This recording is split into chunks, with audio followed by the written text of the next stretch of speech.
Welcome back, dear viewers, and still watching the breakfast show on Now TV International. As we promised earlier, we shall be talking in this segment of the show about Donald Trump and the new U.S. president coming back to the presidency, and the swearing yesterday that took place yesterday, and him taking over the White House. And in this regard, we're very delighted to have with us over the phone Dr. Mohamed Abou Zeid, professor at the American University in Cairo.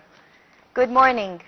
Good morning to you. Good morning, Doctor. We have the pleasure to have you with us over the phone, and talking about Donald Trump and his presidency, and coming back to the White House after he lost against Joe Biden in the previous elections. How do you think? What are the factors that actually contributed to his winning after he lost before to Joe Biden, against Joe Biden? Actually, several factors contributed to his winning in this election. One of them is the hesitation and the uncertainty that was in the Democratic campaign prior to this election, because people were not happy with Biden, his age, his flaws here and there, and the name that his former Kamala Harris will take over as candidate. This hesitation in itself gave good kind of platform for Trump to strengthen his campaign. Also, the Democratic Party itself and his supporters were not as unified in their election, in their campaign, as the Democratic one. Add to that the extreme dissatisfaction by the American people of the increasing prices, the inflation, because I always say, and I think the viewers know that very well, that in America, elections is always about economy, always about prices, always about the comfort of the layman in the streets, about their future, yes, care and so on. So these are some of the main factors that led to that. It's unfair and untrue to think that it's because any political external situations. It's all internal matters that usually judge and govern the results of the American elections. How is he actually able to win back the people after he was actually he had a lot of law cases against him? How did he win the people back? Again, by the way, he himself, until today, he does not believe that he lost that election to Joe Biden. Yes. I don't think he thinks this way. He even publicly announced that. But also, there has been a lot of sympathy with him with the one or the second trials of his assassination.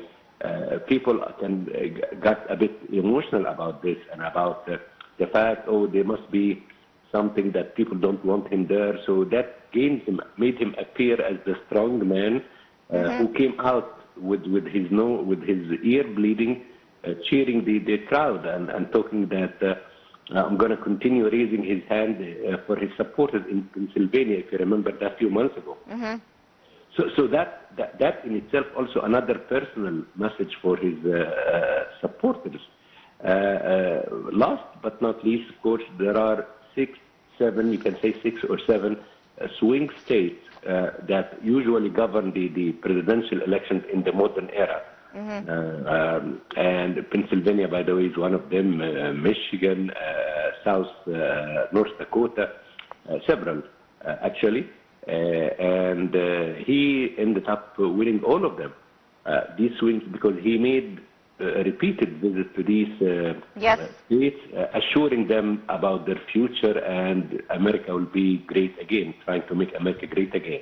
Yes, so these are the circumstances that led to this win, and let's not forget the great support he got from some notable businessmen in the community. That also adds to his portfolio as an incoming president. Okay, and actually in his speech yesterday, he said our top priority will be to create a nation that is proud, prosperous, and free. And America will soon be greater, stronger, and far more exceptional than ever before. How do you see Trump's vision to reshape, how he could actually reshape the future of the United States? Yes, it's a very good question, actually. As you and the viewers may have noticed, yesterday his speech was untypical, unconventional for inauguration or inaugural speech. Usually people talk about the nation, the general strategy, the vision of the nation, but he went into some details and some actions. By the way, some of these actions he already took. More than 100 orders. Yes, yes. You're very right, and some of these actions already have been displayed and signed, their executive orders, as you just said. This usually kind of speech comes in the State of the Union, not in an inaugural speech. But again, he wanted to show his supporters to the world that he was serious about what he promised, and he's going to deliver what he promised, and he managed, and he's managing to do that. Many people actually were a bit surprised about the very details, the too much details that have been delivered in this speech, particularly ones that could be offending to his previous President Biden, who was just sitting next to him when he was delivering that speech, like, we were not doing well, we are going to come back from people will start respecting us again. We're not going to do these mistakes again. Usually you don't do these things in inaugural speech, but he wanted to come with this image to the people, and he did it. And some criticism, but I think he went on with that. Yes, actually one of the orders that he talked about yesterday was leaving the World Health Organization with actually the U.S. being the biggest financial backer to the United Nations Health Agency. How do you see this order affecting the organization and its performance as well? Let's be clear about this. These are political messages. I would guess some of these orders will not be fully implemented. But why would he say them? To put some pressure on some of these organizations to follow a certain path for America. I'll give you an example. There is one serious thing he said, together with this important example you gave us, about Panama, taking back the Panama Canal, because he's not happy that the Chinese are running it, as he says, and a lot of fees and costs for the American ships to pass through. What could be the end of this? The end of this, in my view, will be that the Panama Canal will stay with Canada, but some exemptions, for example, or reduction in the cost for the American ships. And in that way, he appeared, okay, you see, my pressure led to this and this and that. So some of these things, the deportation of the many millions who live in America, this is a task impossible, but if he could manage to do that for few of them, or at least stop the inflow, then it will appear as a success. So again, some of these things will be implemented, some of these things will not be fully implemented, but it will result in some popularity and a testament to his efficiency as a president. Yes, and another important order that he always talks about is the rule of immigration. Actually, back in his previous presidency period, he claimed that he should not allow illegal immigrants to U.S. and actually the percentage went down during his presidency period. And yesterday also he talked about immigration and stressed on the borders with Mexico, and that he will actually put U.S. military troops to supervise the borders and ban the illegal settlers. How do you see this step?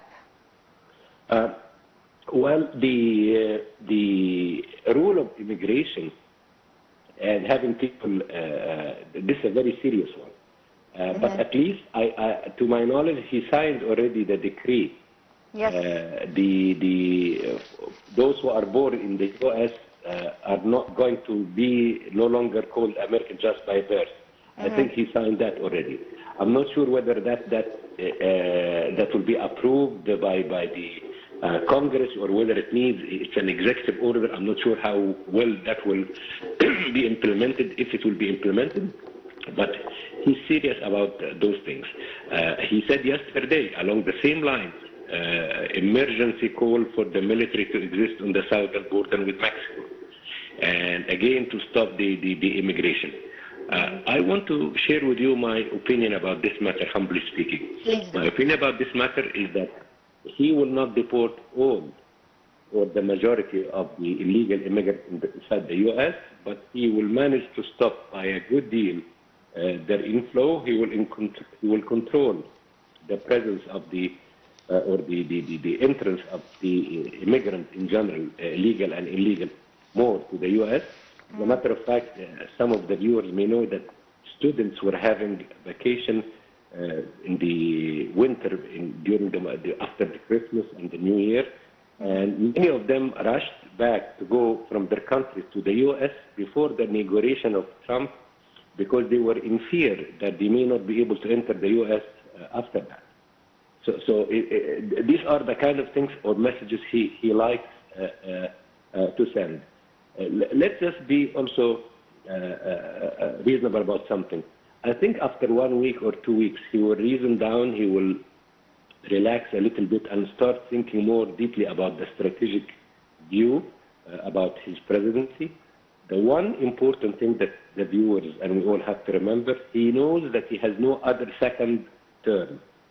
And that gives him more power than any other recent American president, because he can do things without calculating too much that I'm going to be running for another term or not. Presidency, yes.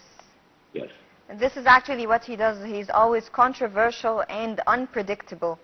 And also we want to know more from you about his order also regarding, like everyone right now, the whole world is binding together or working together to actually ease or support the climate change crisis and work together to improve the situation. While Donald Trump yesterday actually talked about revoking a no-binding executive order that was signed by Joe Biden and aimed at making half of all new vehicles sold in 2030 electric. Yes. How do you see this? First of all, personally speaking, I'm one of the promoters of the caution and the actions against climate change. So on a personal level, me and my colleagues and my students were very much upset to hear that the world taking some steps back in this direction. Also yesterday he emphasized drilling oil and petroleum and which again adds another layer of using the non-renewable energy and fossil fuel in this regard.